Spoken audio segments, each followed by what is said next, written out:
Les Aigles du Mali s'apprêtent à participer à leur 14e phase finale de Coupe d'Afrique des Nations en route pour la CAN. Les Aigles du Mali. Que manque-t-il aux Aigles du Mali pour enfin remporter une Coupe d'Afrique des Nations? Le Mali, longtemps roi dans les catégories jeunes, mais jamais chez les seniors. Le Mali qui a du mal à s'imposer sur la scène continentale en ce qui concerne l'équipe A.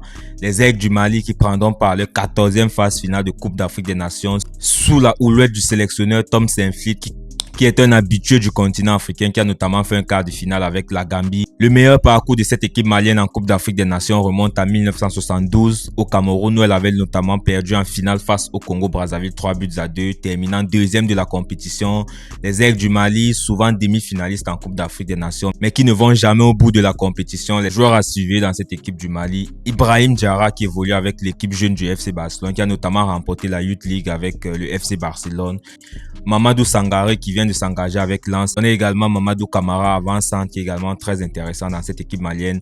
Moustapha Sangaré, attaquant robuste. Ce sont des joueurs qu'il va falloir notamment suivre lors de cette Coupe d'Afrique des Nations. On a également la présence des anciens que vous connaissez sans doute: Amari Traoré, Yves Bissouma, Mohamed Kamara ou Néné Dorgelès, qui a notamment participé à la dernière Coupe d'Afrique des Nations. Tom Saintfiet qui s'appuie beaucoup sur le 4-2-3-1. On a notamment vu lors des derniers matchs de cette équipe du Mali.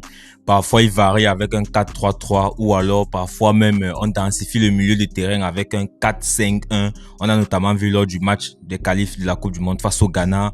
La force de cette équipe malienne, c'est bel et bien son milieu de terrain, où tu retrouves quand même des garçons comme Mohamed Kamara, Lassana Koulibaly, Alou Dieng, Yves Bissouma qui semble revenir de blessure. Un milieu de terrain où tu retrouves quand même des bons joueurs de ballon, des bons manieurs de ballon, très athlétiques également. Il va falloir se méfier de ce milieu de terrain du Mali qui est capable de mettre à mal n'importe quelle équipe sur le continent, avec un très bon jeu de transition, notamment avec des joueurs comme Néné Dorgelès, Kamori Doumbia ou alors Sinayoko. C'est une équipe du Mali qui sait se projeter très rapidement lorsqu'elle a le ballon. Cette équipe malienne également, c'est sa défense qui concède très peu de buts, notamment composée de Niakate, Fofana, Cissé et Dante. Malheureusement, cette équipe du Mali est très fébrile, notamment vu lors de la dernière Coupe d'Afrique des Nations. Le Mali qui a du mal à tuer les matchs. Parfait exemple, c'est ce quart de finale face à la Côte d'Ivoire où le Mali a dominé ce match.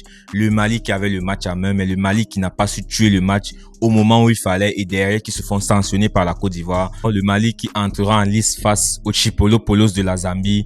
Les Aigles du Mali qui seront sans doute un outsider à prendre très au sérieux dans cette Coupe d'Afrique. Une équipe malienne qui viendra certes avec ses forces, mais avec beaucoup d'interrogations, notamment sur sa capacité mentale à gérer les grands matchs dans les grandes compétitions, les gars. Le Mali, terre des griots, terre de grandeur, c'est ça le Mali. Les gars, dites-moi ce que vous en pensez en commentaire.